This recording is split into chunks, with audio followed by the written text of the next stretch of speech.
අපි මේ වීඩියෝ එකෙන් සාකච්ඡා කරන්න හදන්නේ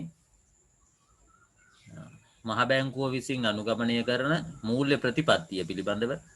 දැන් අපි මූල්‍ය ප්‍රතිපත්තිය නිර්වචනය කිරීමේදී කිව්වා ආර්ථික හා මිල ස්ථායීතාවය පවත්වාගෙන යන්නටත් මූල්‍ය පද්ධතියේ ස්ථායීතාවය පවත්වාගෙන යාම සඳහා පොලී අනුපාතිකයට සහ මුදල් සැපයුමට බලපෑම් කිරීම සඳහා මූල්‍ය ප්‍රතිපත්ති උපකරණ මෙහෙයවීමේ ක්‍රියාවලිය තමයි මූල්‍ය ප්‍රතිපත්තිය කියන්නේ කියලා.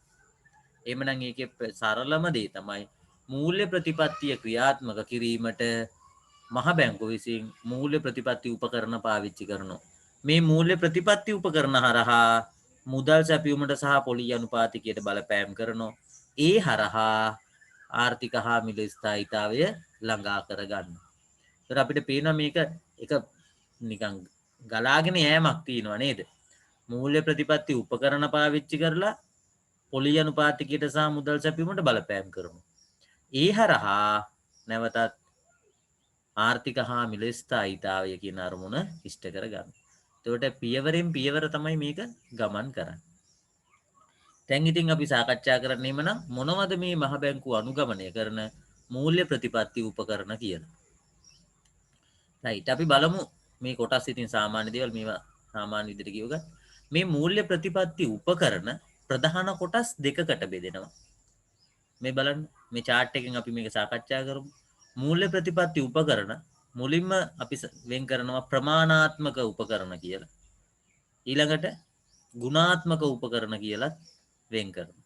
එතකොට ප්‍රමාණාත්මක මූල්‍ය උපකරණ කියලා මූල්‍ය ප්‍රතිපත්ති උපකරණ වගයක් තියෙනවා.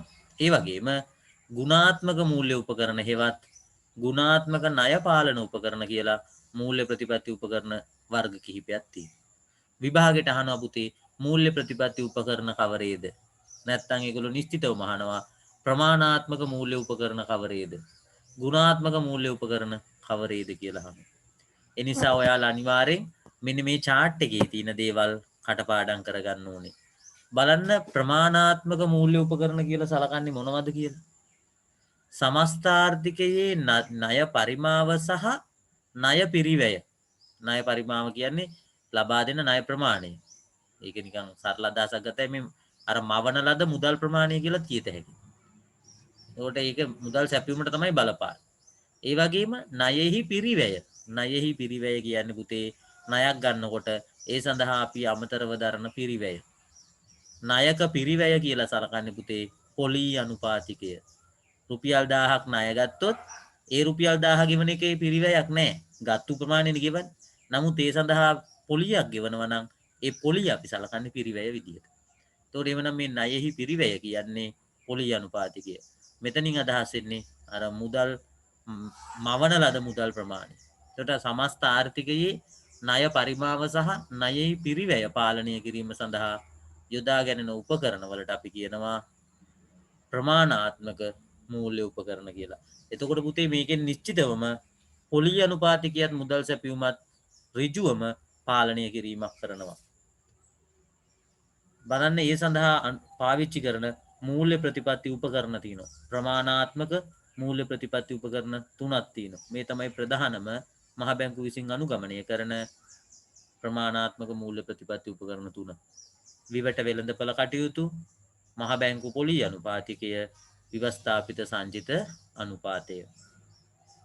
අපි මේ කාරණාව ගැන ඉගෙනගෙන තියෙනවා ව්‍යවස්ථාපිත සංචිත අනුපාතය කියන එක. මේ කාරණා දෙක ගැන විතරයි අපි ඉගෙන ගන්න ඕනේ. රයිට් ඊළඟට අපි යමු වුණොත් එහෙම ගුණාත්මක මූල්‍ය ප්‍රතිපත්ති උපකරණ වලට නැත්නම් ගුණාත්මක ණය පාලන උපකරණ වලට මේ උපකරණ වලදී පුතේ ණය සපයන එක පාලනය කරන්න යන්නේ ණය සපයන ප්‍රමාණය වෙනස් කරන්න යන්නේ. ඒ වගේම පොලී අනුපාතිකය ඒ කියන්නේ අර ඍජුවම වෙනස් කරන්න අදහස් කරන්නේ. හැබැයි මිනිස්සුන් මේසා ණය ලබා ගැනීමේදී ඒකේ අවශ්‍යතාවය මත මිනිස්සුන් ණය ගැනීමට හෝ නොගැනීමට දිරිමත් කිරීමක් කරනවා මෙන්න මේ මූල්‍ය ප්‍රතිපත්ති උපකරණ හරහා.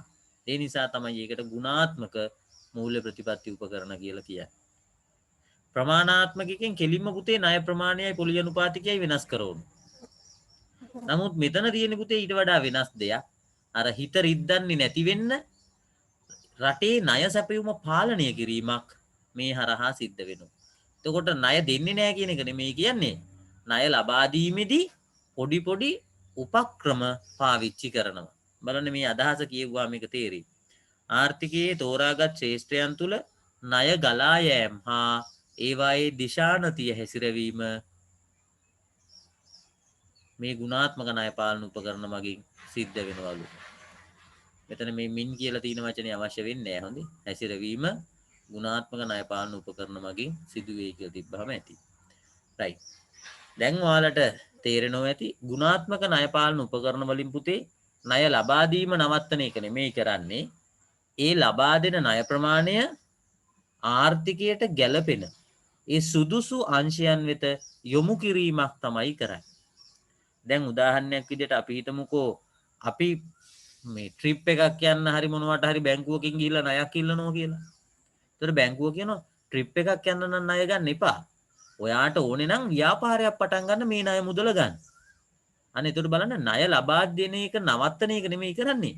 ඒ ලබා දෙන ණය අපි කියනවනේ ඒ ණය පාවිච්චි කරන මොකක් හරි අරමුණක් තියෙනවනේ. අන්නේ අරමුණ වෙනස් කරනවා. නේද? සමහරක් වෙලාවට විනෝද වෙන්න නැත්තම් පිටරට ට්‍රිප් එකක් යන්න ණය ලබා දෙන්නේ නැහැ. හැබැයි ඩිග්‍රී එකක් ගන්න ප්‍රයිවට් කැම්පස් එකක ඩිග්‍රී එකක් ගන්න ණය මුදල ලබා දෙනවා. එතකොට බලන්න එතන ණය ලබා දීම නවත්තන එක නෙමෙයි කරන්නේ. ලබා දෙන ණය යෝග්‍ය මාර්ගයකට යොමු කිරීම තමයි සිද්ධ කරන්නේ. ඒ වගේම තව එකක් අපිට මේ උදාහරණයක් විදිහට කියත හැකි. අපි දන්නවා සාමාන්‍යයෙන් අපි පෞද්ගලික ණයක් ලබා ගන්නකොට ටිකක් වැඩි පොලි අනුපාතිකයක් තීරණය වෙලා තියෙනවා. නමුත් නිවාස ණය ලබා ගැනීමේදී ඊට වඩා අඩු පොලි අනුපාතිකයක් තමයි තීරණය වෙන්නේ. ඒකටත් හේතුව මොකද්ද දන්නවද? පෞද්ගලික ණය ලබා ගැනීම අධෛර්යමත් කරලා මිනිසුන්ට නිවාස ණයක් වගේ ණයක් ලබා ගැනීම තමයි දිරිමත් කරන්න උත්සාහ කරන්නේ. එතකොට විවිධ පොලි අනුපාතික තීරණය කරලා තිනවා. වැඩි පොලියක් අය කරනවා පුතේ අත්‍යවශ්‍ය නොවන ණය ලබා ගැනීම වලදී. අඩු පොලියක් අය කරනවා මිනිසුන්ගේ අත්‍යවශ්‍ය ණය ලබා ගැනීම වලදී. නිවාසයක් කියන එක මිනිසුන්ට අත්‍යවශ්‍යයි. ඒ නිසා නිවාසයක් හදන්න ගන්න ණයට අඩු පොලියක් අය කරලා අනවශ්‍ය වියදම් සඳහා ණය ගන්නවා නම් පෞද්ගලික ණය කියන්නේ ඕනම දෙයකට වියදම් කරන්න පුළුවන්. ඒකට ඒ වගේ ණයක් ගන්නවා නම් වැඩි පොලියක් අය කරනවා. එතකොට මිනිස්සු ඉබේම දිරිමත් වෙනවා නිවාස සකස් කිරීම සඳහා ණය ගන්න. හැබැයි මිනිස්සු කැමති වෙන්නේ පෞද්ගලික ණය ලබා ගන්න. නේද? ඉතින් ඔන්න ඔය විදිහේ උපාය මාර්ග තමයි පුතේ මේ ගුණාත්මක මූල්‍ය පාලන උපකරණවල මූල්‍ය ප්‍රතිපත්ති උපකරණවල තියෙන්නේ. රයිට් බලමු මේක අපි මොනවද තියෙන්නේ කියලා. මේකෙනුත් කාරණා කීපයක් කටපාඩමේ තියෙන්න ඕනේ. හොඳේ. ණය ශීර්ෂ පිළිබඳ උපරිම සීමා පනවනවා. ඒ කියන්නේ ණය ලබා ගැනීමේ අරමුණ අනුව දෙන්න පුළුවන් ණය උපරිම ප්‍රමාණය සීමා කරනවා. ලක්ෂ 5ද 10ද ලක්ෂ 20ද 30ද කියලා තීරණය වෙනවා. ඒ වගේම වාණිජ බැංකු ණය සඳහා උපරිම කල්පවීමේ කාලයක් නියම කරනවා. කියන්නේ සමහරක් අයට කියනවා ඔයා වයස අවුරුදු 60 වෙනකම් මේ ණය ගෙවන්න. තව අයට කියනවා ඔයා අවුරුදු 10ක් තුල මේ ණය ගෙවලා ඉවර කරන්න කියලා. ඒතර සාමාන්‍යයෙන් නිවාස ණයක් ගත්තොත් පුතේ අවුරුදු 60 වෙනකම්ම ගෙවත හැකි අපිට. හැබැයි පෞද්ගලික ණයක් ගත්තොත් සාමාන්‍යයෙන් අවුරුදු 10ක් තුල ඒ ණය ගෙවන්න ඕනේ. ඊළඟට ණය සඳහා අපසුරකුම් නියම කරනවා. ඒක නම් සාමාන්‍යයෙන් ඕනම බැංකුවක සිද්ධ වෙනව නේද? අප ඉල්ලනවා කියලා අපි කියන්නේ. දැන් ණයක් ගන්නකොට අපයක් තියෙන්න ඕනේ. එතකොට අනවශ්‍ය කෙනෙක් ණය ගන්න එක නවතිනව නේද? මොකද එයා අප හොයා ගන්න ඕනේ ගිහිල්ලා එයාත් එක්ක බැංකුවට ගිහිල්ලා අස්සම් කරන්න ඕනේ. ඉතින් අන්න ඒ නිසා අනවශ්‍ය ණය ලබා ගන්න ඉන්න පුද්ගලයෝ මේ බැංකුව විසින් අපසුරකුම් ඉල්ලන නිසා දැන් ඉතින් ඒගොල්ලෝ අධෛර්යමත් වෙනවා ණය ලබා ගැනීම. ඒ වගේම වර්ණාත්මක පොලි අනුපාතික. ඒ කියන්නේ තෝරාගත්තු පොලි අනුපාතික නියම කරනවා. මම ඉස්සෙල්ලා කිව්වේ නිවාස ණයට පොලියක් අය කරන්නේ 107ක් වෙන්න පුළුවන්. පෞද්ගලික ණය සඳහා 109ක පොලියක් අය කරන්න පුළුවන්. ඔය විදිහට වර්ණාත්මක පොලි අනුපාත නියම කරන්න පුළුවන්. යහපෙළඹවීම කියන්නේ බැංකුවෙන් අපිට පැහැදිලි කරලා දෙනවා ණය ලබා ගැනීමේ අරමුණ මත අපි ණය ලබා ගත යුතුද නැද්ද කියලා. එයා අපිට කියලා දෙනවා මේකට ණය ගන්න එක හොඳද නරකද කියලා. ඒ වගේම ඒ බැංකු ණය පාලනයක් කරනවා. ඒගොල්ලන්ගේ ණය සීමාව උපරිම වුණොත් ඒගොල්ලෝ එතනින් එහාට ණය ලබා දීමක් කරන්නේ නැහැ. ඉතින් මේ වගේ කාරණා කීපයක් තියෙනවා. ඕගොල්ලන්ට හිතෙන ලේසි ගුණාත්මක ණය පාලන උපකරණ තුනකුත් මේ ප්‍රමාණාත්මක ණය පාලන උපකරණ මේ තුනමත් අනිවාර්යෙන් කටපාඩම් කරගන්න ඕනේ. right අපි එහෙමනම් දැන් ප්‍රමාණාත්මක ණය පාලන උපකරණ පිළිබඳ සාකච්ඡා කරමු. පළවෙනි එක විවට වෙළඳපොළ කටයුතු. අපි මේක පොඩ්ඩක් සාකච්ඡා කරා පුතා ණය මැවීමේදී මුදල් මැවීමේදී මහ බැංකුව විසින් විවෘත වෙළඳපොලේ මේ විවට වෙළඳපොළ කියන්නේ ඒකයි. විවෘත වෙළඳපොලේ මහ බැංකුව විසින් සුරකුම්පත් විකිණීම හා මිලදී ගැනීම තමයි අපි විවට වෙළඳපොළ කටයුතු කියන්නේ. එතකොට අපි කලින් ඉගෙන ගත්තා නේද? මහ බැංකුව සුරකුම්පත් විකුණනවා. මහ බැංකුව සුරකුම්පත් මිලදී ගන්නවා කියලා අපි ඉගෙන ගත්තා. මහ බැංකුව රජය වෙනුවෙන් භාණ්ඩාගාර බිල්පත් නිකුත් කරනවා, භාණ්ඩාගාර බැඳුම් කර නිකුත් කරනවා. එතකොට මෙන්න මේ භාණ්ඩාගාර බිල්පත්, භාණ්ඩාගාර බැඳුම් කර විවෘත වෙළඳපොලේ විකිණීම සහ මිලදී ගැනීමට අපි කියනවා පුතේ විවට වෙළඳපොළ කටයුතු කියලා. එතකොට අපිට පේනවා විවට වෙළඳපොළ කටයුතු තුල ප්‍රධාන ගනුදෙනු දෙකක් වෙනවා. එකක් තමයි මහ බැංකුව විසින් සුරකුම්පත් විකුණන එක. දෙවැනි එක තමයි ඒ විකුණපු සුරකුම්පත් මහ බැංකුව විසින් නැවත මිලදී ගැනීම. right. දැන් මේ විවෘත වෙළඳපොලේ මහ බැංකුව මේ විදිහට කටයුතු කරන්න ප්‍රධානම පරමාර්ථ දෙකක් තියෙනවා. මෙන්න මේ පරමාර්ථ දෙක ඉෂ්ට කරගන්න තමයි මහ බැංකුව විසින් විවට වෙළඳපොළ කටයුතු වල නිරත වෙන්නේ. බලන්නේ මොනවද කියලා. පොලී අනුපාතිකයන් පිළිබඳ යම් උපරිම සීමා නියම කරන්න. රටේ ආර්ථිකයේ පොලී අනුපාතිකය පාලනය කරන්න මේ විවට වෙළඳපොළ කටයුතු සිද්ධ කරනවා. ඒ වගේම වාණිජ බැංකුවල විවහාර මුදල් සංචිතය වෙනස් කොට මුදල් සැපයුම කෙරෙහි බලපෑම් ඇති කරන්න. පොලී අනුපාතිකය පාලනය කරන්නයි මුදල් සැපයුම පාලනය කරන්නයි තමයි විවට වෙළඳපොළ කටයුතු ක්‍රියාත්මක කරන්නේ. ඉතින් මූල්‍ය ප්‍රතිපත්තියේ තරමුණ ඕකනේ නේද? පොලී අනුපාතිකයයි මුදල් සැපයුමයි පාලනය කරන්නේ. ඉතින් ඒ සඳහා අනුගමනය කරන එක උපක්‍රමයක් තමයි විවට වෙළඳපොළ කටයුතු කියන්නේ. right. අපි දැන් බලමු එහෙමනම් මේ විවට වෙළඳපොළ කටයුතු වල ප්‍රධාන ගනුදෙනු දෙක. පළවෙනි එකෙන් කියන්නේ මහ බැංකුව විසින් විවෘත වෙළඳපොලේ සුරකුම්පත් අලෙවි කිරීම. දැන් මතක තියාගන්න පුතේ මහ බැංකුවත් එක්ක ඍජුවම ගනුදෙනු කරන්න පුළුවන් පාර්ශවයන් කිහිපයක් ඉන්නවා. ඒ අයට විතරයි මහ බැංකුවත් එක්ක ඍජුවම ගනුදෙනු කරන්න පුළුවන්. අපි වගේ සාමාන්‍ය මහ ජනතාවට මහ බැංකුවත් එක්ක ඍජුවම ගනුදෙනු කරන්න බැහැ. මහ බැංකුවත් එක්ක ගනුදෙනු කරන්න පුළුවන් කියලා තෝරගත්තු කණ්ඩායමක් ඉන්නවා. ඒ කණ්ඩායම තුළට ඇතුළත් වෙනවා පුතේ ලංකාවේ වාණිජ බැංකු සහ ප්‍රාථමික වෙළඳුන් කියලා කොටසක්. ඒකට ප්‍රාථමික වෙළඳුන් සහ වාණිජ බැංකු විතරයි මහ බැංකුවත් එක්ක ගනුදෙනු කරන්නේ. එහෙමනම් මහ බැංකුව විවෘත වෙළඳපොලේ සුරකුම්පත් අලෙවි කරනවා කියන්නේ අර ප්‍රාථමික වෙළඳුන්ට සහ වාණිජ බැංකු වලට මහ බැංකුව විසින් සුරකුම්පත් විකිණීම. ඕක තමයි මහ බැංකුව සුරකුම්පත් අලෙවි කිරීම කියලා කියන්නේ.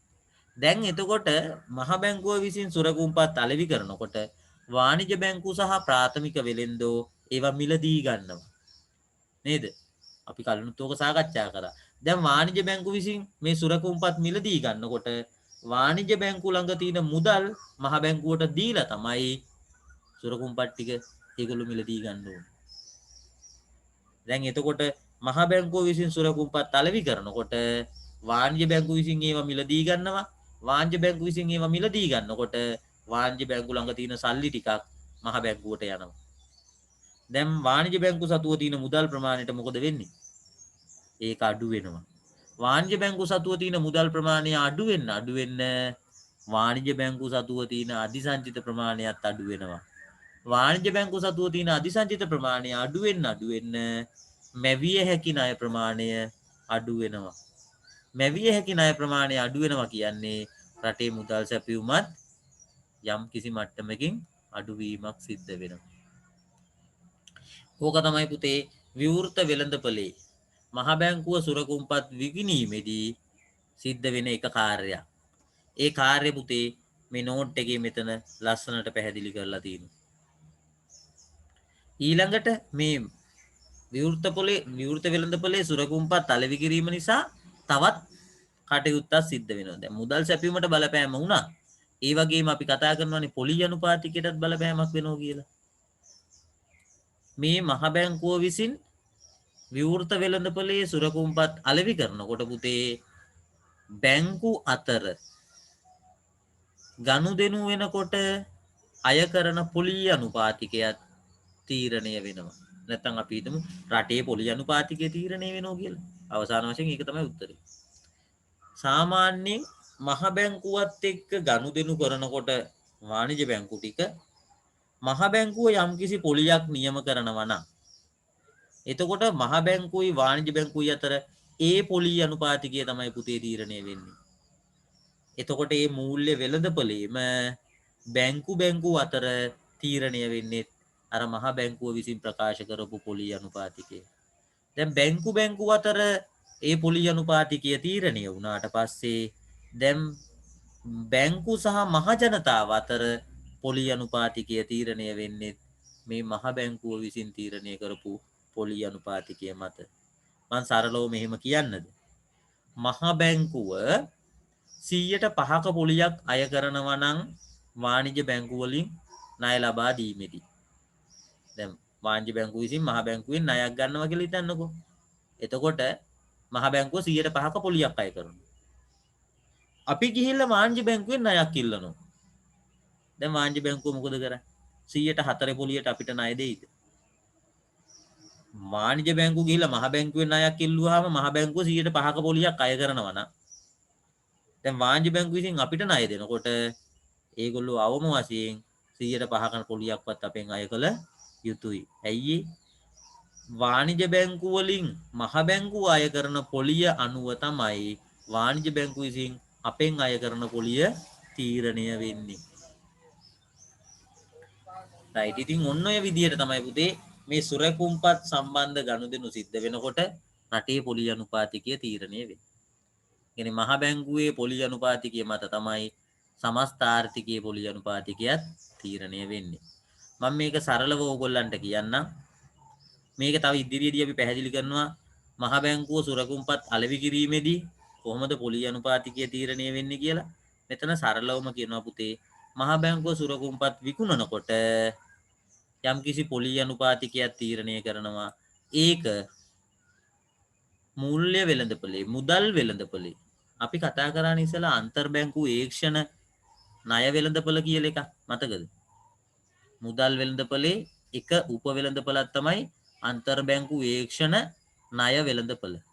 අන්නේ අන්තර් බැංකු ඒක්ෂණ ණය වෙළඳපොලේ අඩුම පොලි අනුපාතිකය වෙන්නේ මේ මහ බැංකුව විසින් සුරකුම්පත් අලෙවි කරනකොට ඒ සඳහා නියම කරන පොලිය. දැන් මතක තියාගන්න මහ බැංකුව සුරකුම්පත් අලෙවි කරනකොටත් පොලියක් තියෙනවා. මහ බැංකුව සුරකුම්පත් මිලදී ගන්නකොටත් පොලියක් තියෙනවා. එතකොට මේ පොලි අනුපාතික දෙක පුතේ එකකට එකක් පොඩ්ඩක් වෙනස් පොලි අනුපාතික. දැන් මේ පොලි අනුපාතික දෙක තමයි අන්තර් බැංකු ඒක්ෂණ ණය වෙළඳපොලේ අඩුම පොලි අනුපාතිකය සහ වැඩිම පොලි අනුපාතිකය වෙන්නේ. දැන් මෙතන අපි සරලව බොහොම පොඩි කාරණාවක් ඉදිරි ඉගෙන ගන්නවා. මහ බැංකුව සුරකුම්පත් අලෙවි කරනකොට නියම කරන පොලිය අර අන්තර් බැංකු ඒක්ෂණ ණය වෙළඳපොලේ අවම පොලි අනුපාතිකය. ඒ කියන්නේ පහළම තියෙන පොලි අනුපාතිකය ලෙස තීරණය වෙනවලු. දැන් බලමු ඊළඟට මේක වෙන්නේ කොහොමද කියලා. එනම් ඕනෑම ආයෝජකයෙකුට මහ බැංකුව පිරිනමනු ලබන පොලි අනුපාතිකයේ යටතේ මුදල් ආයෝජනය කළ හැකියි. සුරකුම්පත්වල පොලියට වඩා අඩු පොලියක් යටතේ තමන් සතු මුදල් ණයට දීම හෝ වෙනත් ආයෝජනයක යෙදිය යුතු නොවේ. මම නිකන් මේක සරලව කියන්න තව පොඩ්ඩක්. මහ බැංකුව සුරකුම්පත් විකුණනවා කියන්නේ පුතේ මෙන්න මේ වගේ සරල අදහසක්. මේක 100%ක්ම හරි ඉගෙන මේ ඔයගලන්ට තේරෙන්න ඕනින්ද කියන විදිය. මහ බැංකුව කියනවා රුපියල් 1000ක සුරකුම්පතක් අපි ඔයාලට විකුණන්නම්. ඒ සුරකුම්පත ඕගොල්ලෝ සල්ලි දීලා ගන්න.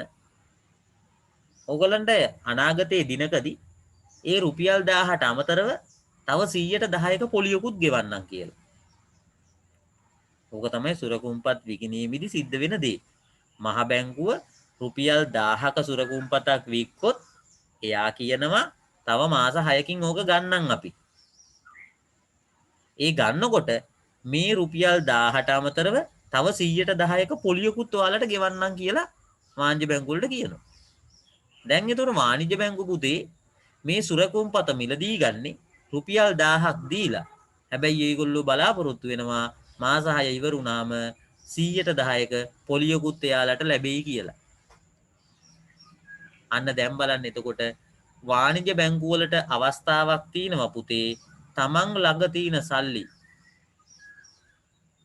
මහ බැංකුව විසින් නිකුත් කරන සුරකුම්පත්වල ආයෝජනය කරලා 110ක පොලියක් උපය ගන්න. නේද? වාණිජ්‍ය බැංකුව වලට පුළුවන් දැන් මහ බැංකුව සුරකුම්පත් අලෙවි කරනවනේ. එතකොට වාණිජ්‍ය බැංකුව සතුව තියෙන මුදල් සුරකුම්පත්වල ආයෝජනය කරලා 110ක පොලියක් උපය ගන්න පුළුවන් වෙනවා. දැන් තව බැංකුවක් කියනවා අපේ සුරකුම්පත් තියෙනවා ඒව ගත්තොත් අපි 108ක පොලියක් දෙන්නම් කියලා. දැන් මොකද්ද අන්තිමේදී සිද්ධ වෙන්නේ? මහ බැංකුව කියනවා ඒගොල්ලෝ 110ක පොලියක් දෙන්නම්. දැන් වෙනත් වාණිජ්‍ය බැංකුව විසින් කියනවා ඒගොල්ලොත් දෙන්න 108ක පොලියක් කියලා. ඒගොල්ලොත් මේ විදිහට සුරකුම්පත් විකුණන්න හදනවා. දැන් සාමාන්‍යයෙන් තාර්කික ආයෝජකයෙක් නම් ආයෝජනය කරන්නේ මහ බැංකුවේ සුරකුම්පත්වලද නැත්නම් වෙනත් පෞද්ගලික ආයතනවල සුරකුම්පත්වලද? මහ බැංකුවේ ආයෝජනය කරොත් 110ක පොලියක් ලැබෙනවා. වෙනත් පෞද්ගලික ආයතනවල සුරකුම්පත්වල ආයෝජනය කරොත් 108ක පොලියක් ලැබෙනවා. එතකොට අපිට පේනවා සරලවම මහ බැංකුවේ සුරකුම්පත්වල තමයි ආයෝජනය කරන්නේ නේද? අන්න එතකොට අපිට පේනවා මේ වෙළඳපොලේ මූල්‍ය වෙළඳපොලේ පහලින්ම තීරණය වෙන්න පුළුවන් පොලි අනුපාතිකය වෙන්නේ මහ බැංකුව විසින් සුරකුම්පත් අලෙවි කිරීමේදී නියම කරන පොලිය. ඊට වඩා අඩු පොලියක් කවුරුන් විසින් නියම කරත් ඒක වෙළඳපොලේ කවුරුවත් පාවිච්චි කරන්නේ නැති වෙනවා. නේද?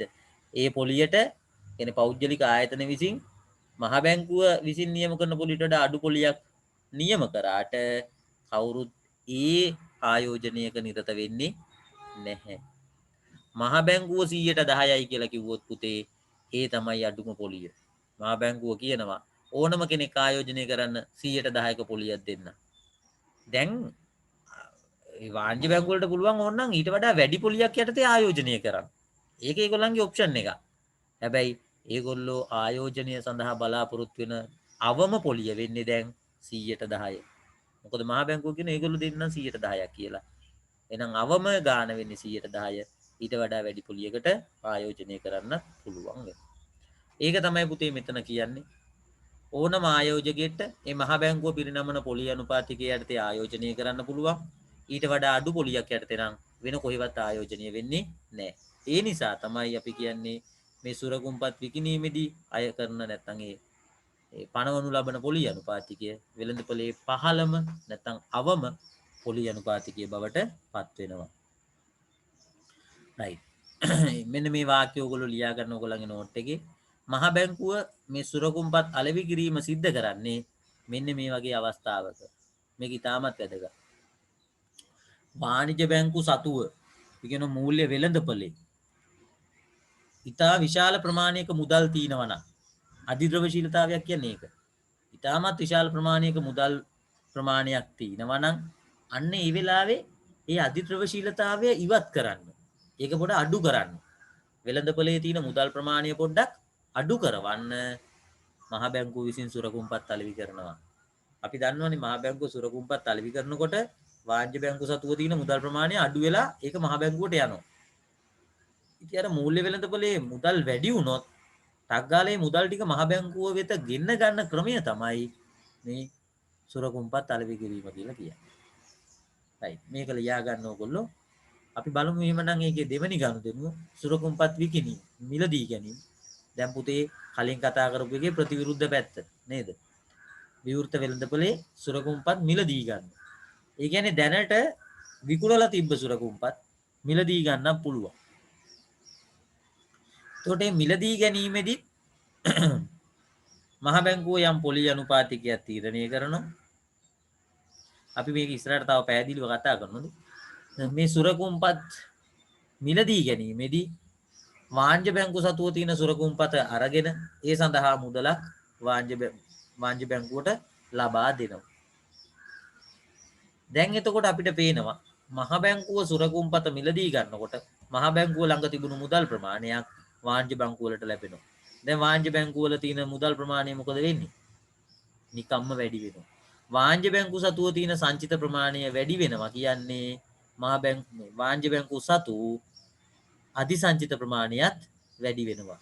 වාණ්‍ය බැංකු සතු අධිසංචිත ප්‍රමාණය වැඩි වෙන්න මැවිය හැකි ණය ප්‍රමාණය වැඩි වෙනවා. මැවිය හැකි ණය ප්‍රමාණය වැඩි වෙන්න රටේ මුදල් සැපයුමත් වැඩි වෙනවා. එහෙමනම් මහ බැංකුව විසින් සුරකුම්පත් මිලදී ගන්න පුතේ මුදල් සැපයුම වැඩි කිරීමේ අරමුණින් නේද? රයිට්. එහෙමනම් හොඳට මතක තියාගන්න මුදල් සැපයුම වැඩි කරන්න බලාගෙන තමයි මහ බැංකුව සුරකුම්පත් මිලදී ගන්නෙ. එතනදී තව එක දෙයක් වැදගත් වෙනවා. දැන් වාණිජ බැංකු වලට සල්ලි නැතුව පූර්ණ ද්‍රවශීලතාවයක් පවතින අවස්ථාවක දැන් වාණිජ බැංකුවට සල්ලි නැහැ. අන්නේ වෙලාවේ ඒකට පිළියමක් විදියට තමයි පුතේ මහ බැංකුව විසින් සුරකුම්පත් මිලදී ගන්නෙ. එතකොට මහ බැංකුවෙන් සල්ලි යනවනේ වාණිජ බැංකුව වලට. එතකොට වාණිජ බැංකුව වල ඌණ ද්‍රවශීලතාවයට යම් පිළිතුරක් ලැබෙනවා නේද? අන්න ඒ නිසා අපි කියනවා මහ බැංකුව සුරකුම්පත් මිලදී ගැනීම සිද්ධ කරන්නේ වෙළඳපොලේ ඌණ ද්‍රවශීලතාවයක් පවතිනකොට ඒ වගේම රටේ මුදල් සැපයුම වැඩි කිරීමට අවශ්‍ය වෙනකොට. රයිට්. ඒ කොටස තමයි මෙතනදී මේ පැහැදිලි කරන්නේ. ඒ වගේම මෙන්න මෙතන කියනවා මේ සුරකුම්පත් මිලදී ගැනීම හරහා තීරණය වෙන පොලී අනුපාතිකයක් තියෙනවා. ඒ පොලී අනුපාතිකය මේ මූල්‍ය වෙළඳපොලේ ඉහළම පොලී අනුපාතිකය වෙනවා කියලා. ඔයාලට පේනවනේ දැන් සුරකුම්පත් විකුණන කොටත් පොලී අනුපාතිකයක් තීරණය වෙනවා. මිලදී ගන්න කොටත් පොලී අනුපාතිකයක් තීරණය වෙනවා. ඒ මිලදී ගැනීමේදී තීරණය වෙන පොලී අනුපාතිකය මූල්‍ය වෙළඳපොළ තුල තීරණය වෙන්න පුළුවන් උපරිම පොලී අනුපාතිකය වෙනවා. බැංකු අතර සිද්ධ වෙන ගනුදෙනු වලට අදාළව තමයි පුතේ මේ පොලී අනුපාතිකය අපි සාකච්ඡා කරන්නේ. ඉදිරියේදී ඔයගොල්ලන්ට ඒක තේරෙයි. මේ කොටස විතරක් මතක තියාගත්තාම ඇති. මෙන්න මේ කාරණාව ඔයගොල්ලෝ නෝට් එකේ ලියා ගන්න. මූල්‍ය වෙළඳපොලේ ද්‍රවශීලතා ඌනතාවයක් පවතින විට මහ බැංකුව සුරකුම්පත් මිලදී ගැනීම සිදු කරයි. රයිට්. ඊළඟට මේ විවෘත වෙළඳපොලේ අපි දැන් මේ කතා වෙච්ච විදියටම මේ සුරකුම්පත් විකුණනකොට සහ මිලදී ගන්නකොට මහ බැංකුව බලාපොරොත්තු වෙච්ච අරමුණු ඒ විදිහටම ඉෂ්ට වෙනවද? ඒ කියන්නේ සුරකුම්පත් විකුණනකොට ඒ බලාපොරොත්තු වෙච්ච අරමුණු ඒ විදිහටම ඉෂ්ට වෙයිද? සුරකුම්පත් මිලදී ගන්නකොටත් ඒ අරමුණු ඒ විදිහටම ඉෂ්ට වෙයිද? කියන ඒ කාරණාවේ සඵලදායීතාවය තීරණය කරන සාධක තියෙනවා. ඒ කියන්නේ මහ බැංකුව මේ අරමුණ ඉෂ්ට කරගන්න යනකොට ඒ අරමුණ ඒ විදිහටම ඉෂ්ට වෙයිද නැද්ද කියලා තීරණය කරන සාධක තියෙනවා. දැන් අපි කියවනේ වෙළඳපොලේ අධිද්‍රවශීලතාවයක් තියෙන වෙලාවේ අර ණය මැවීමේ හැකියාව අඩු කරන්න හිතාගෙන සුරකුම්පත් විකුණනවා. හැබැයි මහ බැංකුව සුරකුම්පත් වික්කත් පුතේ ඊට පස්සේ බැලුවත් මෙන්න බැංකු පද්ධතිය ණය මැවීම සිද්ධ කරනවා. එහෙම සිද්ධ වෙන්න බෑනේ සුරකුම්පත් වික්කට පස්සේ. ණය මැවීමේ හැකියාව අඩු වෙන්න ඕන. නමුත් ඒත් වාණිජ බැංකුව විසින් ණය මවනවා කියලා පේනවා. ඒකට හේතුව තමයි වාණිජ බැංකුව විසින් අධිසංචිත පවත්වාගෙන යනවා. එතකොට වාණිජ බැංකුව අධිසංචිත පවත්වාගෙන යාම මත මේ විවට වෙළඳපොළ කටයුතු වල සාර්ථක භාවය ටිකක් සීමා කරනවා. ඒ කියන්නේ විවට වෙළඳපොළ කටයුතු හරහා බලාපොරොත්තු වෙච්ච අරමුණ ඒ විදිහටම ඉෂ්ට කරගන්න බැරි වෙනවා වාණිජ බැංකුව විසින් අධිසංචිත පවත්වාගෙන යන නිසා. ඒ වගේම මහ බැංකුව සුරකුම්පත් විකුණන අවස්ථාවේ එම සුරකුම්පත් මිලදී ගැනීමට ප්‍රමාණවත් තරම් මිලදී ගන්නන් නොමැති වෙනවා. දැන් මහ බැංකුව සුරකුම්පත් වික්කට වැඩක් නැහැ නේ. ඒක කවුරුත් ගත්තේ නැත්තා. නේද? වාණිජ බැංකුව තමන්ගේ සල්ලි ටික තියාගෙන ඉන්නවා ළඟ අර මහ බැංකුවේ සුරකුම්පත් ගන්නෙ නැතුව. ඉතින් එතකොට විවට වෙළඳපොළ කටයුතු කරාට වැඩක් නැහැ. ඒක සාර්ථක වෙන්නේ නැහැ. නේද? මොකද ඒකට අනුරූපීව ඒකට අනුකූලව වාණිජ බැංකුව හැසිරෙන්නේ නැති නිසා. ඒ නිසා මෙන්න මේ කාරණා දෙක කටපාඩම් කරගන්න. දිවට වෙළඳපොළ කටයුතු වල සාර්ථක භාවයේ සීමා කරන සාධක කියලා. ඒ වගේම තියෙනවා තව පොඩි කාරණාවක් මේ විවට වෙළඳපොළ කටයුතු වල ප්‍රධානම ලක්ෂණ හතරක් දකින්න පුළුවන්ලු. ඒ කියන්නේ මේවා ක්‍රියාවන් හතරක්. අපි මේ ක්‍රියාවන් හතර පිළිබඳ සාකච්ඡා කරමු. ඊළඟ පිටුවේ තියෙනවා. මෙතන ඔයගලන්ට පොඩි අභ්‍යාසයක් දීලා තිනවා. මුදල් සැපයීමේ සංකෝචනයක් ඇති කිරීමට මේ මහා බැංකුවේ විවට වෙළඳපොළ කටයුතු යොදාගන්නේ කොහොමද කියලා. මේක ඇවිල්ලා පාස් පේපර් ප්‍රශ්නයක්. ඒකට අදාළ පිළිතුරක් තියෙනවා. ඒක කියවලා පොඩ්ඩක් අවබෝධ කරගන්න. අපි දැන් බලමු මේ විවට වෙළඳපොළ කටයුතු වල තියෙන ප්‍රධාන ලක්ෂණ කිහිපය. මේ විවෘත වෙළඳපොළේ කටයුතු කරනකොට පුතේ ඒ හරහා බිහි වෙනවා නිත්‍ය පොලී අනුපාතික කොරිඩෝව කියලා එකක්. නිත්‍ය පොලී අනුපාතික කොරිඩෝව. මේ බලන්න. මේ තමයි මේ කොරිඩෝව. ඔයගලගේ නෝට් එකේ බලන්න මේ පිටුවේ යට 54 පිටුවේ යට උඩ සීමාවක් සහ පහළ සීමාවක් කියලා සීමා දෙකක් සහිතව කොරිඩෝවක් තීරණය වෙනවා. ලිමිට් එකක් තියෙනවනේ. ඒක තමයි මේ කොරිඩෝව කියන්නේ. රයිට්. දැන් බලමු එහෙමනම් මොකද්ද මේ නිත්‍ය පොලී අනුපාතික කොරිඩෝව කියන්නේ කියලා. අන්තර් බැංකු ඒක්ෂණ ණය මුදල් වෙළඳපොළෙහි. මේක ණය කියලා කිව්වත් එකයි මුදල් කිව්වත් එකයි. හොඳේ මෙතන වරහණක් එන්න ඕනේ. අන්තර් බැංකු ඒක්ෂණ ණය වෙළඳපොළෙහි පොලී අනුපාතිකය පාලනය කිරීම සඳහා ශ්‍රී ලංකා මහ බැංකුව විසින් අනුගමනය කරන වැඩපිළිවෙලට අපි කියනවා නිත්‍ය පොලී අනුපාතික කොරිඩෝව.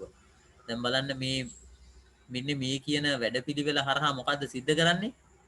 අන්තර් බැංකු ඒක්ෂණ ණය වෙළඳපොලේ පොලී අනුපාතිකය පාලනය කරනවා. ඊටයි බලමු මේක කොහොමද වෙන්නේ කියලා. නිත්‍ය ණය පහසුකම් පොලී අනුපාතිකය කියලා පොලී අනුපාතිකයක් තියෙනවා. ඒ වගේම නිත්‍ය තැන්පතු පහසුකම් පොලී අනුපාතිකය කියලා පොලී අනුපාතිකයක් තියෙනවා. මේ දෙක තමයි පුතේ මේ කොරිඩෝවේ ඉහළ සහ පහළ සීමාව වෙන්නේ.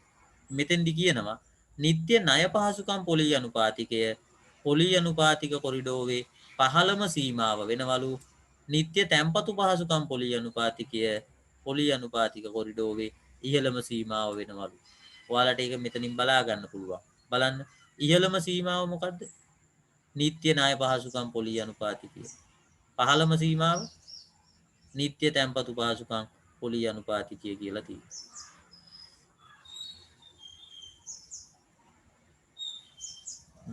මේක ගැලපීමක් නැහැ පොඩ්ඩක්කින්. මෙතන පොඩි ටයිපින් මිස්ටේක් එකක් තියෙනවා පුතේ. මෙන්න මේක හදාගන්න. නිත්‍ය ණය පහසුකම් පොලී අනුපාතිකය පොලී අනුපාතික කොරිඩෝවේ ඉහළම සීමාව. මේ වචනේ වැරදි. මෙතන එන්න ඕනේ පහළ කියලා නෙමෙයි. ඉහළ සීමාව.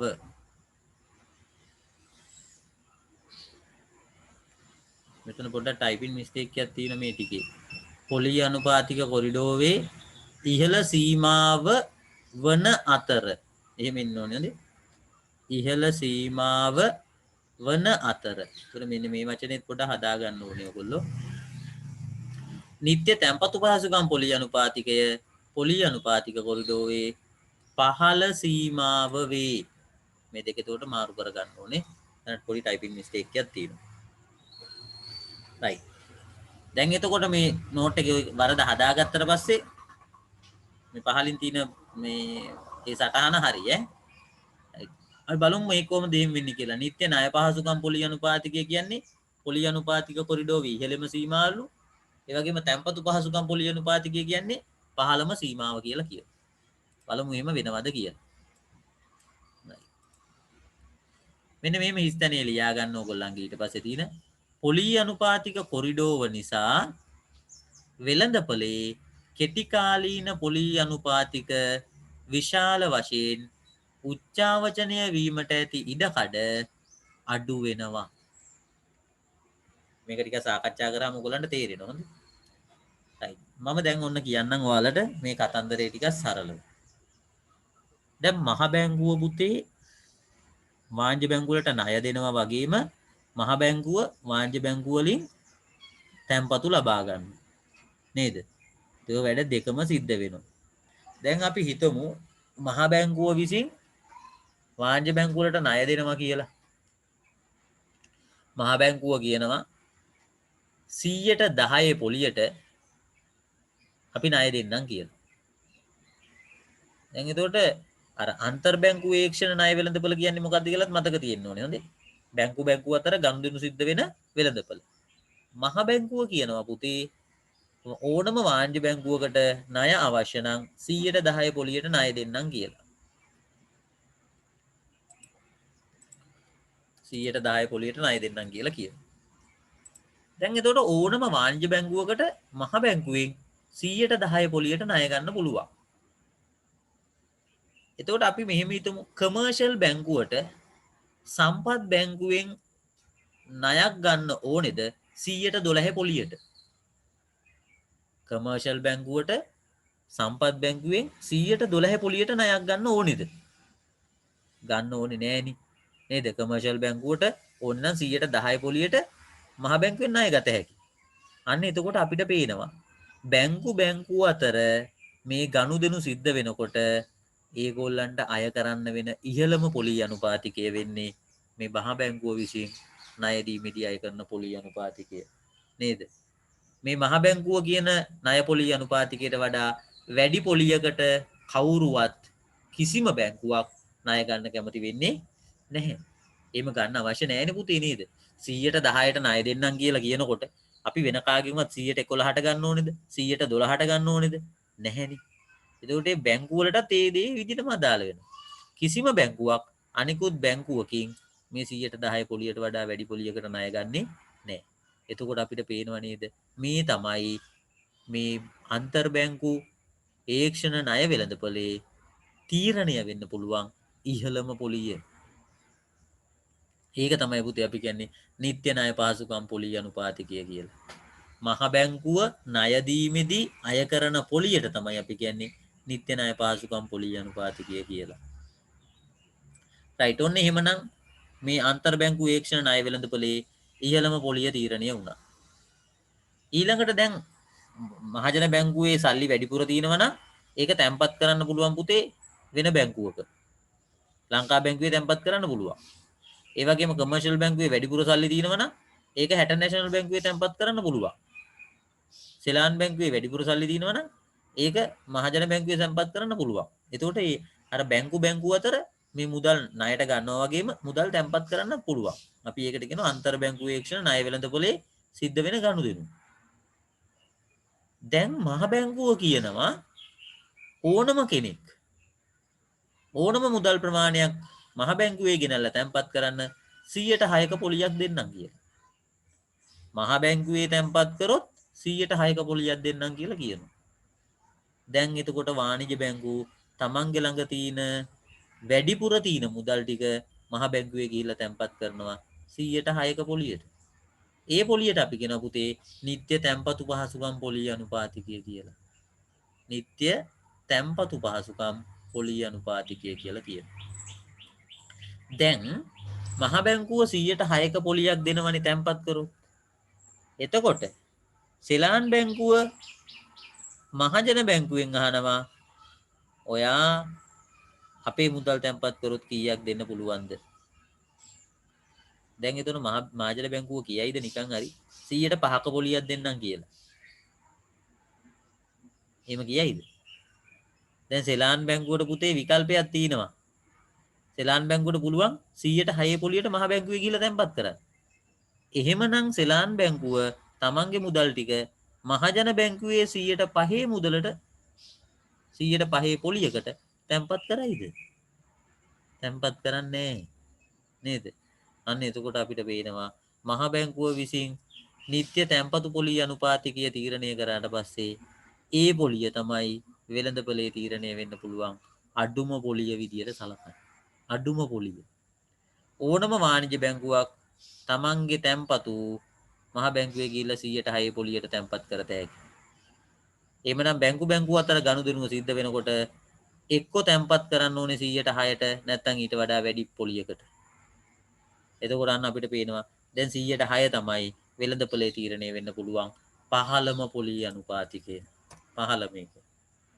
දැන් එතකොට පුතේ මේ අතර මේ මහ බැංකුව විසින් තීරණය කරපු නිත්‍ය ණය පහසුකම් පොලිය අනුපාතිකයත් නිත්‍ය තැන්පතු පහසුකම් පොලිය අනුපාතිකයත් අතර පොලියකට මේ අන්තර් බැංකු ඒක්ෂණ ණය වෙළඳපොලේ බැංකු අතර ගනුදෙනු සිද්ධ වෙන්න පුළුවන්. 107 පොලියට බැංකු අතර මුදල් තැන්පත් කරගන්න පුළුවන්. 108 පොලියට බැංකු අතර ණය ගනුදෙනු සිද්ධ කරගන්න පුළුවන්. හැබැයි කොහොම කරත් මේ මහ බැංකුව විසින් තීරණය කරපු නිත්‍ය ණය පහසුකම් පොලිය අනුපාතිකයත් නිත්‍ය තැන්පතු පහසුකම් පොලිය අනුපාතිකයත් අතර තමයි අන්තර් බැංකු ඒක්ෂණ ණය වෙළඳපොලේ පොලිය අනුපාතික තීරණය වෙන්නේ. මතක තියාගන්න සාමාන්‍ය මේ අපි දැන් මේ නිදසුනට ගත්තර 110යි 106යි කියලා මේක නෙමෙයි අන්තර් බැංකු ඒක්ෂණ ණය වෙළඳපොලේ තීරණය වෙලා තියෙන පොලිය අනුපාතික දෙක 104යි 105.5යි තමයි තියෙන්නේ. ඉතින් මේවට කියනවා නිත්‍ය ණය පහසුකම් නිත්‍ය තැන්පතු පහසුකම් පොලිය අනුපාතික කියලා. අපේ රටේ දැනට තියෙන්නේ නිත්‍ය ණය පහසුකම් පොලිය අනුපාතිකය 105.5යි නිත්‍ය තැන්පතු පහසුකම් පොලිය අනුපාතිකය 104යි. එතකොට ඔය කියන අගයන් දෙක තුල තමයි බැංකු අතර ගනුදෙනු සිද්ධ වෙනකොට පොලිය අනුපාතිකය තීරණය වෙන්නේ. ඒක තමයි පුතේ මෙතන පැහැදිලිවම මේ සටහන් කරලා තියෙන්නේ. මහ බැංකුව විසින් නිත්‍ය ණය පහසුකම් පොලිය අනුපාතිකය තීරණය කරනවා. ඒක තමයි ඉහළම සීමාව. මහ බැංකුව විසින් නිත්‍ය තැන්පතු පහසුකම් පොලිය අනුපාතිකය තීරණය කරනවා. ඒක තමයි අන්තර් බැංකු ඒක්ෂණ ණය වෙළඳපොලේ පහළම පොලිය අනුපාතිකය. දැන් බලන්න මේ හරහා සිද්ධ වෙන දේවල්. නිත්‍ය ණය පහසුකම් පොලිය අනුපාතිකය තීරණය කරන්නේ මහ බැංකුව ණය ලබා දීමේදී. ඒ ණය ලබා දෙන්නේ මොන වෙලාවෙද? මහ බැංකුව වාණිජ්‍ය බැංකු වලට සල්ලි අවශ්‍ය නම් ඒ කියන්නේ වාණිජ්‍ය බැංකු වල ඌණ ද්‍රවශීලතාවයක් තියෙනවා. ඌණ ද්‍රවශීලතාවයක් තියෙනකොට මහ බැංකුව නිත්‍ය ණය පහසුකම් පොලිය අනුපාතිකය යටතේ ණය ලබා දෙනවා. ඒ ණය ලබා දීමේදී මේ පොලිය අනුපාතිකය ඉහළ යාමේ ප්‍රවණතාවයක් තියලා මේ මහ බැංකුව කියන පොලිය අනුපාතිකය ළඟින් නවතිනවා. අධිද්‍රවශීලතාවයක් තියෙනකොට හැමෝම තැම්පත් කරන්න උත්සාහ කරනවා. ඒ තැම්පත් කරන්න උත්සාහ කරනකොට ඒ පොලිය අනුපාතිකය පහළ වෙනවා. හැබැයි මහ බැංකුව කියන පොලිය අනුපාතිකය යටතේ ඒක නවතිනවා. වාණිජ්‍ය බැංකුව වලට ඌණ ද්‍රවශීලතාවයක් තියෙනකොට ඒගොල්ලෝ හැමෝගෙම ණය ඉල්ලනවා. ණය ඉල්ලනකොට ණය පොලිය අනුපාතිකය වැඩි වෙනවා. හැබැයි මහ බැංකුව තීරණය කරන පොලිය ඒ පොලිය අනුපාතිකය දක්වා පමණක් වැඩි වෙලා එතනින් නවතිනවා. ඒ තමයි මේ වෙළඳපොලේ තියෙන ක්‍රියාකාරීත්වය. මේ ඌණ ද්‍රවශීලතාවයක් අධිද්‍රවශීලතාවයක් තියෙන ඕනම අවස්ථාවක මේ අන්තර් බැංකු ඒක්ෂණ ණය වෙළඳපොලේ පොලිය අනුපාතිකය මෙහෙම ඉහළට පහළට යනවා. නමුත් ඒ යන්නේක ලිමිට් කරනවා මහ බැංකුව විසින් හඳුන්වලා දීලා තියෙන පොලිය අනුපාතික දෙක මගින්. හරි දැන් අපි මේ නෝට් එක කියවමු. එතකොට ඔයගොල්ලන්ට තව ටිකක් පැහැදිලි වෙයි.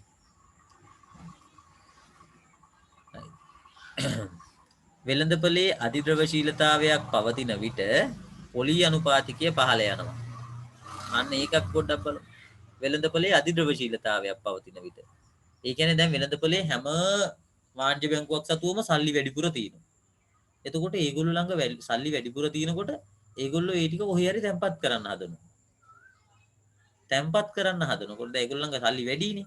එතකොට ඒගොල්ලෝ මොන පොලියක් යටතේ හරි මේක තැම්පත් කරන්න තමයි උත්සාහ කරන්නේ නේද?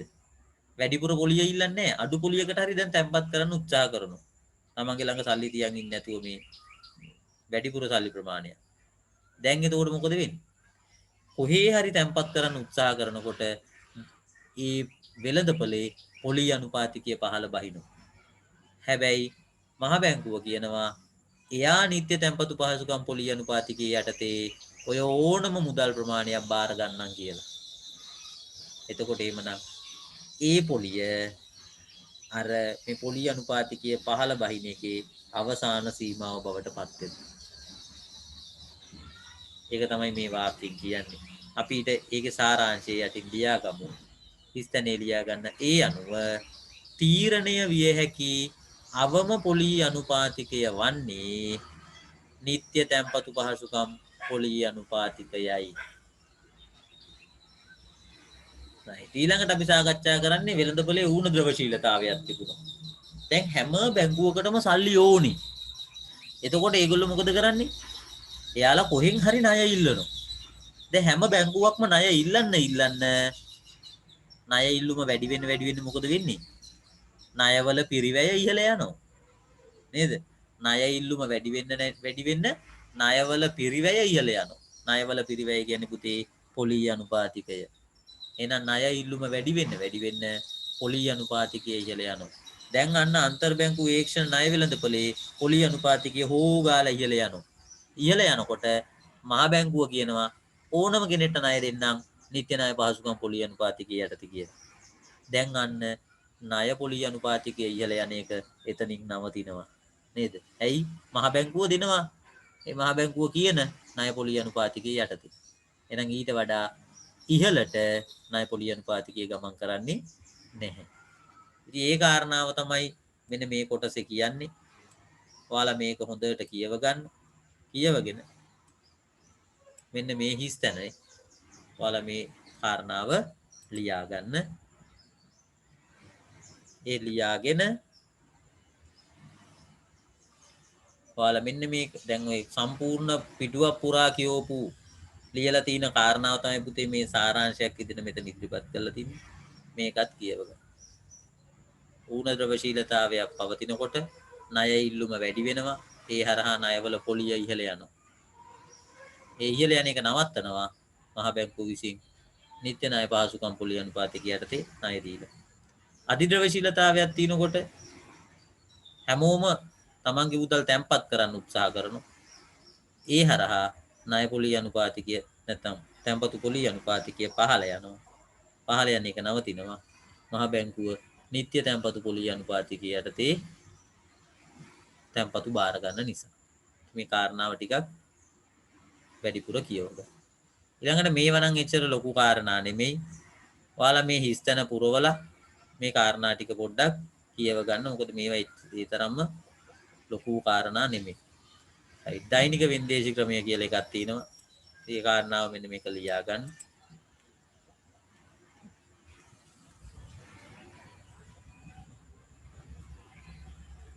මේ කාරණාව ලියාගෙන මේ කොටස් ටික පොඩ්ඩක් කියව ගන්න. හොඳයි. ඒවා ඉච්චර ලොකු කාරණා නෙමෙයි. නෝට් එකේ තියෙනවනේ. මේ කාරණා කියව ගන්න. ඊළඟට අපි සාකච්ඡා කරන්නේ ප්‍රමාණාත්මක මූල්‍ය පාලන උපකරණවල දෙවනි උපකරණය ව්‍යවස්ථාපිත සංචිත අනුපාතය. මේ කාරණාව අපි දැනටමත් කතා කරලා තියෙන්නේ නේද? ගණන් හදලා තියෙන්නේ. right. ව්‍යවස්ථාපිත සංචිත අනුපාතය කියන්නේ මොකක්ද කියලා ලියා ගන්න.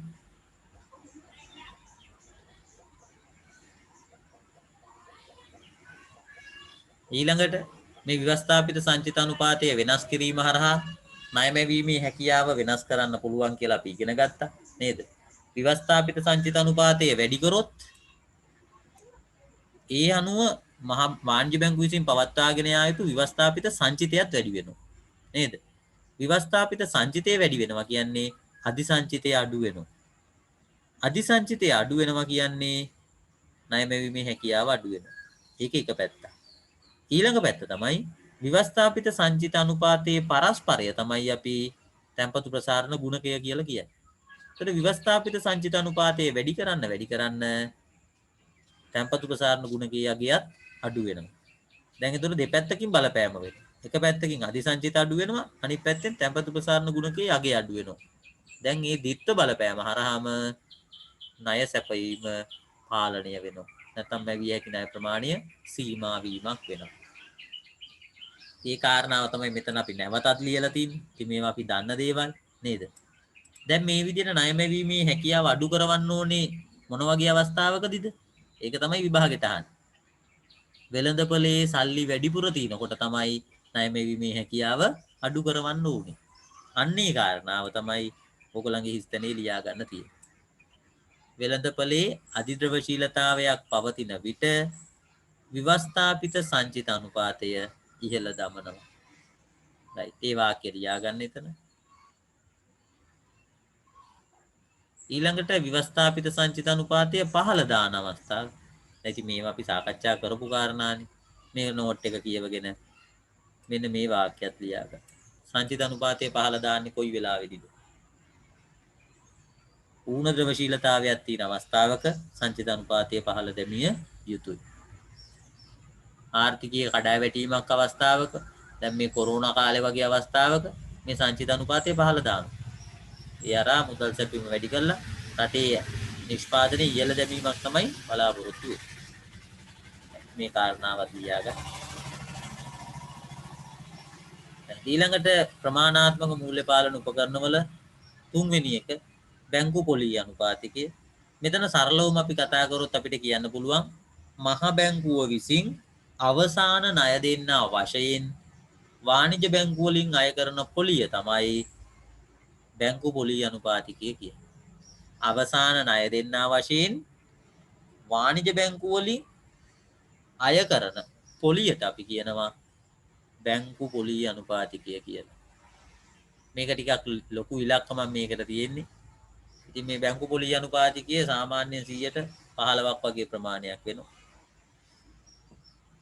ඉතින් මේ බැංකු පොලී අනුපාතිකය ඉහළ යනකොට සිද්ධ වෙන ක්‍රියාවලිය අපි මුලින් සාකච්ඡා කරමු. දැන් මම ඉස්සෙල්ලා කිව්වා මහ බැංකුව යම් පොලියක් අය කරොත් වාණිජ බැංකුව වලින් ඒකත් එක්කම අල්ලලා තමයි වාණිජ බැංකුව විසින් අපෙන් පොලිය අය කරන්නේ. නේද? ඒක සාමාන්‍ය සිද්ධියන්නේ. තොග වෙලෙන්ද ළඟ තියෙන භාණ්ඩයේ මිල වැඩි නම් එයා සිල්ලර වෙලෙන්ද ඒ භාණ්ඩය අරගෙන ඇවිල්ලා පාරිභෝගිකයට විකුණන්නේ වැඩි මිලට. නේද? තොග වෙලෙන්ද ළඟ මිල අඩුයි නම් සිල්ලර වෙලෙන්ද ඒ භාණ්ඩය අරගෙන ඇවිල්ලා අඩු මිලට විකුණනවා. ඒ වගේ වැඩක් මෙතන වෙන්නේ. මහ බැංකුව වාණිජ බැංකුව වලින් ඉහළ පොලියක් අය කරොත් වාණිජ බැංකුවත් මහ ජනතාවගෙන් ඉහළ පොලියක් අය කරනවා. රයිට්. එහෙමනම් අපි බලමු මෙතන මේ තියෙන කතාව පොඩ්ඩක් කියව ගන්න බලන්න මේක.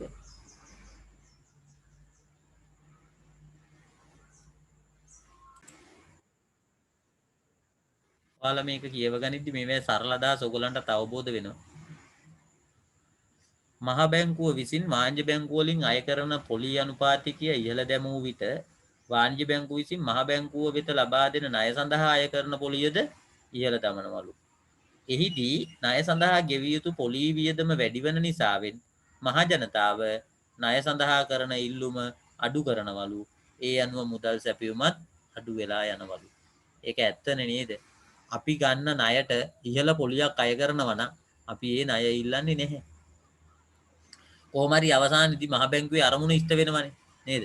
මහ බැංකුවට මුදල් සැපයුම අඩු කරන්න ඕන නම් මහ බැංකුව විසින් වාණිජ බැංකුව වලින් අය කරන පොලිය ඉහළ දාන්න. එතකොට ඉබේම රටේ මුදල් සැපයුම අඩු වෙනවා. ඊට ඉතින් මේ වාක්‍ය තුල තිබ්බ කාරණාව තමයි මේ අපි මේ කොටුවේ ගැලීම් සටහනක් විදිහට මේ ලියලා තියෙන්නේ. පොලී අනුපාතිකය ඉහළ යනකොට පොලී වියදම ඉහළ යනවා. මේ මිනිසුන්ගේ පැත්තෙන් මේ කතා කරන්නේ. මිනිස්සු ගන්න ණයවලට පොලිය වැඩි වෙනකොට මිනිස්සු ඒ සඳහා ගෙවිය යුතු පොලී වියදම වැඩි වෙනවා. එතකොට මහ ජනතාව ණය ඉල්ලුම් කරන ප්‍රමාණය අඩු කරනවා. මහ ජනතාව ණය ඉල්ලුම් කරන ප්‍රමාණය අඩු කරනකොට රටේ මුදල් සැපයුම නිකම්ම අඩු වෙනවා. අපි කලින් පාඩමේ සාකච්ඡා කරානේ වාණිජ බැංකු ණය මැවීම කියන කොටසේ ණය ඉල්ලුවොත් තමයි ණය මවන්න පුළුවන්. તો ණය මැව්වොත් තමයි මුදල් සැපයුම වැඩි වෙන්නේ. එහෙනම් මිනිස්සු ණය ඉල්ලුම අඩු කරොත් ණය මවන්න බෑ. ණය මවන්න බැරි වෙනකොට මුදල් සැපයුම පාලනය වෙනවා. දැන් එතකොට මේ මහ බැංකු පොලී අනුපාතිකය ඉහළ දාන්නේ මොන අවස්ථාවේදීද? මේ බලන්න. මේ අවස්ථා අනිවාර්යෙන් මතක තියාගන්න ඕනේ නේද? වෙළඳපොලේ අධිද්‍රවශීලතාවයක් පවතිනකොට, ඒ කියන්නේ සල්ලි ගොඩක් තියෙනකොට මුදල් සැපයුම පාලනය කරන්න ඕනේ. එහෙමනම් අධිද්‍රවශීලතාවයක් තියෙන වෙලාවට මුදල් සැපයුම පාලනය කිරීමේ අරමුණින් බැංකු පොලී අනුපාතිකය ඉහළ දාන්න පුළුවන්. දැන් ඊළඟට අපි සාකච්ඡා කරන්නේ ඒකේ අනිත් පැත්ත බැංකු පොලී අනුපාතිකය පහළ දාන එක. ඒක ඉතින් මේ ක්‍රියාවේ අනිත් පැත්ත සිද්ධ වෙනව නේද? පොලී අනුපාතිකය පහළ දාන්න වාණිජ බැංකුව විසින් මහ ජනතාවගෙන් අය කරන පොලියත් අඩු කරනවා. දැන් මහ ජනතාව ණය සඳහා ගෙවිය යුතු පොලිය අඩු වෙනවා කියන්නේ පොලී වියදම අඩුයි. පොලී වියදම අඩු වෙන්න ණය ඉල්ලනවා. දැන් මේ කාලේ බලන්නකෝ මේ කොරෝනා තත්ත්වය නිසා පොලී අනුපාතික පහළ දැම්මා. පහළ දැම්මම මොකද උනේ? මහ ජනතාව හොගාලා බැංකු වලින් ණය ගත්තා. ඒ ණය ගන්න ප්‍රධාන හේතුව තමයි පුතේ බැංකු ඒ ණය සඳහා ගෙවිය යුතු පොලී වියදම අඩු වීම. එතකොට දැන් පොලී වියදම අඩු වෙනවා මිනිසුන් ණය ඉල්ලනවා. ණය ඉල්ලනකොට වාණිජ බැංකු ණය මවලා ණය ලබා දෙනවා. ඒ හරහා රටේ මුදල් සැපයුම වැඩි වෙනවා. ඊට පස්සේ ඉතින් නිෂ්පාදනය වැඩි වෙනවා. ඒ කාරණාත් මේකට සම්බන්ධ වෙනවා. රයිට්. ඔයගොල්ලන්ගේ මේ කාරණාව කියවලා මේ කොටුවේ මෙන්න මේ කියන කාරණා හතර ලියා ගන්න. ලාභෙට මාළුත් තියෙන ඕනනම් ඉතින් ඕගලන්ට ගන්න පුළුවන් නේද? මේ පැත්තේ මාළු විකුණන අයත් යනු. රයිට්. මේක ලියා ගන්න.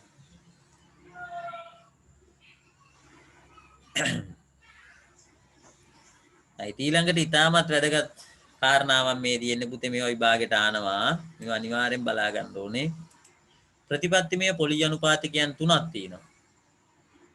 දැන් මහ බැංකු පොලි අනුපාතිකය කිව්වට මහ බැංකුවේ ප්‍රතිපත්තිමය පොලි අනුපාතික තුනක් තියෙනවා. ඒ ප්‍රතිපත්තිමය පොලි අනුපාතික තුනෙන් එකක් තමයි මේ බැංකු පොලි අනුපාතිකය කියලා අපි සාකච්ඡා කරපු ඒ කාරණාව. ඊට අමතරව අපි කලින් සාකච්ඡා කරපු පොලි අනුපාතික දෙකකුත් තියෙනවා නේද? එතකොට මේ තුන් දෙනාම එකට ගත්තාම අපි මේකට කියනවා මහ බැංකුවේ ප්‍රතිපත්තිමය පොලි අනුපාතිකයන් කියලා.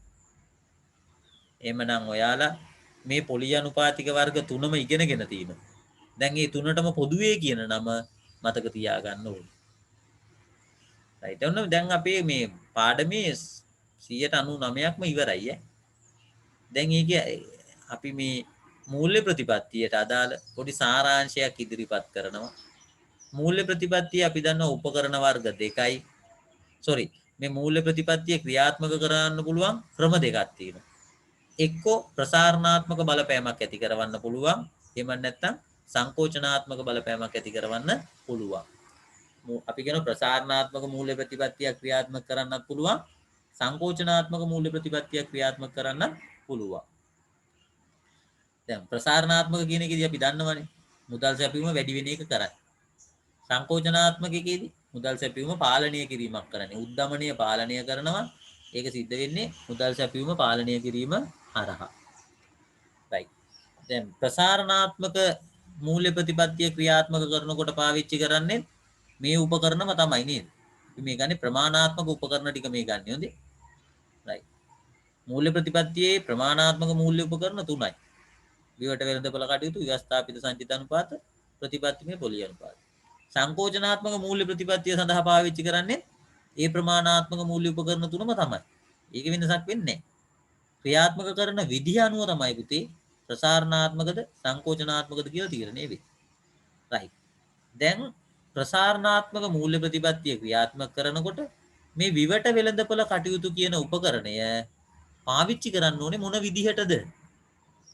ඒ කියන්නේ මේ උපකරණය හරහා රටේ මුදල් සැපයීම වැඩි කරන්න නම් මේ උපකරණය පාවිච්චි කරන්න ඕනේ කොහොමද? විවට වෙළඳපොළ කටයුතු තුල මහ බැංකුව සුරකුම්පත් මිලදී ගැනීමක් කරන්න ඕනේ. මහ බැංකුව සුරකුම්පත් මිලදී ගන්නකොට වාණිජ්‍ය බැංකු සතු මුදල් ප්‍රමාණය වැඩි වෙනවා. වාණිජ්‍ය බැංකු සතු මුදල් ප්‍රමාණය වැඩි වෙනකොට ණය මැවීමේ හැකියාව වැඩි වෙලා රටේ මුදල් සැපයීම වැඩි වෙනවා. අන්න බලන්න ප්‍රසාරණාත්මක මූල්‍ය ප්‍රතිපත්තිය විවට වෙළඳපොළ කටයුතු කියන උපකරණය හරහා ක්‍රියාත්මක කරන විදිය. දැන් මේ හරහා ප්‍රසාරණාත්මක කිව්වම අනිවාර්යෙන් මුදල් සැපයීම වැඩි වෙලා තියෙන්නේ. එන්න මෙතන අනිවාර්යෙන් ප්‍රසාරණාත්මක නම් මුදල් සැපයීම ප්‍රසාරණය වෙයි කියලා ලියවෙන්න ඕනේ. නේද? ඒක सिद्ध කරන ක්‍රමය තමයි මේ සාරාංශයක් විදියට ලියලා තියෙන්නේ. right. මේ මුදල් සැපයීම ප්‍රසාරණය කරන්න නැත්නම් ප්‍රසාරණාත්මක මූල්‍ය ප්‍රතිපත්තිය ක්‍රියාත්මක කරන්න ව්‍යවස්ථාපිත සංචිත අනුපාතය කියන උපකරණය කොහොමද පාවිච්චි කරන්න පුළුවන්? ව්‍යවස්ථාපිත සංචිත අනුපාතය අඩු කරොත් රටේ මුදල් සැපයීම වැඩි වෙනවා නේද? අන්න එහෙමනම් මෙහෙයවන්න ඕනේ මොන විදියටද? ව්‍යවස්ථාපිත සංචිත අනුපාතය අඩු කිරීම. මෙතෙන්ට ලියා ගන්න පුතේ අඩු කිරීම. ව්‍යවස්ථාපිත සංචිත අනුපාතය අඩු කරන්න ව්‍යවස්ථාපිත සංචිතය අඩු වෙනවා. අධි සංචිතය වැඩි වෙනවා. ඒ නිසා ණය මෙවීමේ හැකියාව වැඩි වෙනවා. ඒ වගේම තැන්පතු ප්‍රසාරණ ගුණකයත් වැඩි වෙනවා. ඒ නිසා ණය මෙවීමේ හැකියාව වැඩි වෙනවා. මේ හරහා මුදල් සැපයීමට සිද්ධ වෙන්නේ මොකද්ද? දැන් ප්‍රසාරණාත්මක මූල්‍ය ප්‍රතිපත්තියක් නම් අනිවාර්යෙන් මුදල් සැපයීම ප්‍රසාරණය වෙනවා. මෙතන ලියවෙන්නේ ප්‍රසාරණය වේ. දැන් ඕගොල්ලන්ට ඉතුරු හිස්තැන් ටික පුතේ මේක බලන්න නැතුව වුණත් ලියන්න පුළුවන්කම තියෙන්න ඕනේ. ඉතින් මේ කාරණාව හොඳට අවබෝධ කරගන්න මේකේ හිස්තැන් ටික බලලා පුරව ගන්න. පුරවගෙන ඕගොල්ලෝ මේක තනියෙන් කරන්න උත්සාහ කරන්න ඕනේ. අපි මේ කතා කරපු ටිකේ සාරාංශය තමයි මෙතන තියෙන්නේ. right. මේ වගුව පුරවගෙන ඒක හොඳ අවබෝධයක් ඇති කරගන්න. ඊළඟට අපි මේක විභාගයට අහපු එක ප්‍රශ්නයක්. මූල්‍ය ප්‍රතිපත්ති මේ මූල්‍ය ප්‍රතිපත්තිය ආර්ථිකය කරා සම්ප්‍රේෂණය කරන යාන්ත්‍රණ තියෙනවා. දැන් මූල්‍ය ප්‍රතිපත්තිය ක්‍රියාත්මක කරපු එක මේ ආර්ථිකයට ගලාගෙන යන ක්‍රම තියෙනවා. මොනවා හරහාද මූල්‍ය ප්‍රතිපත්තියේ ඒ බලපෑම ආර්ථිකයට ගලාගෙන යන්නේ කියලා. ඒකෙදි මතක තියාගන්න ඕනේ මේ පොලි අනුපාතිකය සහ ණය සැපයුම කියන එක තමයි ලංකාවේ පාවිච්චි වෙන ප්‍රධානම ක්‍රම දෙක. පොලි අනුපාතිකය හරහා මූල්‍ය ප්‍රතිපත්තිය පිළිබිඹු වෙනවා. ඒ වගේම රටේ ණය සැපයුම හරහා මේ මූල්‍ය ප්‍රතිපත්තිය පිළිබිඹු වෙනවා. ඒ වගේම වත්කම් වල මිල විනිමය අනුපාතික ඒ වගේම අපේ මේ මූල්‍ය පද්ධතියේ මූල්‍ය ක්‍රමයේ තියෙන අපේක්ෂා හරහා මේ මූල්‍ය ප්‍රතිපත්තිය පිළිබඳ යම් අදහසක් අපිට ලබා ගන්න පුළුවන්. මේ මූල්‍ය ප්‍රතිපත්තිය ක්‍රියාත්මක කිරීමේ ආකාරය හඳුන ගන්න පුළුවන් දේවල් තමයි මේ. මේ හරහා තමයි ආර්ථිකයට මූල්‍ය ප්‍රතිපත්තියේ ක්‍රියාත්මක වෙන දේවල් ගලාගෙන එන්නේ. ඉතින් මෙතන තව පොඩි කාරණාවක් ඇතුළත් කරලා තියෙනවා ප්‍රතිපත්තිමය පොලි අනුපාතික සම්බන්ධයෙන්.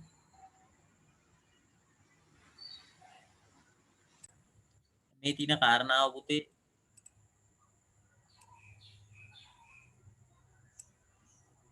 මේ ප්‍රතිපත්තිමය පොලි අනුපාතික හරහා මේ ආර්ථිකයට කොහොමද මේ බලපෑමක් සිද්ධ වෙන්නේ කියන එක පැහැදිලි කරන්නේ ඔය.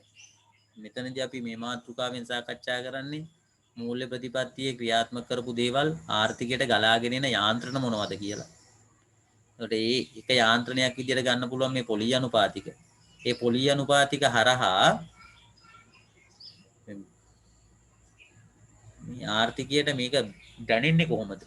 මේක ආර්ථිකයට පේන්නේ කොහොමද කියන එක තමයි මෙතනින් මේ සාකච්ඡා කරලා තියෙන්නේ. මේක හැබැයි ඍජුවම සම්බන්ධ වෙන්නේ පුතේ කලින් අපි කතා කරපු ප්‍රතිපත්තිමය පොලි අනුපාතික කියලා ඔයගොල්ලන්ගේ කලින් පිටුවේ 61 වෙනි පිටුවේ තියෙන කාරණාවත් එක්ක තමයි ඍජුවම සම්බන්ධ වෙන්නේ. මෙන්න මෙතන කාරණාවත් එක්ක තමයි සම්බන්ධ වෙන්නේ. නමුත් ඉතින් ඒක මේ කොටසට මම දැම්මේ මෙතන පොලි අනුපාතික කියලා වචනේ තිබ්බ නිසා. බලන්න මේකත් නිකන් සරලව කියවලා ප්‍රතිපත්ති පොලි අනුපාතික ඍජුවම අන්තර්බැංකු ඒක්ෂණ ණය පොලි අනුපාතිකයට බලපෑම් කරනවා. ඒ පොලි අනුපාතික කෙටි කාලීන පොලි අනුපාතික වලට බලපෑම් කරනවා. ඒක ටික කාලයක් ගියාට පස්සේ වාණිජ බැංකු වල අපිට ණය දීම සඳහා කරන පොලියට බලපෑම් කරනවා. එතකොට බලන්න දැන් අපිට ණය දෙනකොට අපෙන් අය කරන පොලියට ඇත්තටම බලපෑම වෙන්නේ මොකද්ද? ප්‍රතිපත්තිමය පොලි අනුපාතික. ඒක එක් ආකාරයෙන් මෙම අපි කියන්නේ ඒක පියවරෙන් පියවර තමයි හැබැයි අපෙන් අය කරන පොලියට බලපෑම වෙලා තියෙන්නේ. අපෙන් අය කරන පොලිය මත තමයි අපි ණය ඉල්ලුම් කරන්නේ සහ වාණිජ බැංකුව විසින් ණය සැපයුම් කරන්නේ. ඒතර මේක ඇත්තටම ප්‍රතිපත්තිමය පොලි අනුපාතික කොහොමද රටේ ණය ඉල්ලුමට ණය සැපයුමට බලපෑම් කරන්න කියන එක තමයි මේ ගැලීම් සටහනක් විදියට දීලා තියෙන්නේ. right. අවසාන මාතෘකාව විදියට තියෙන අපේ පාඩමේ මේ මූල්‍ය ප්‍රතිපත්තිය සාර්ථක වෙනවද?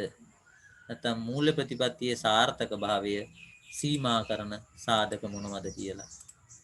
ඉතින් මේ කාරණා කියවුවාම ඔයගොල්ලන්ට තේරෙනවා අපේ රටේ මූල්‍ය ප්‍රතිපත්තිය හරියටම ක්‍රියාත්මක වෙන්නේ නැත්තේ මෙන්න මේ කාරණා නිසා කියලා. ඉතින් මේ කාරණා කීපය පොඩ්ඩක් කටපාඩම් කරගන්න.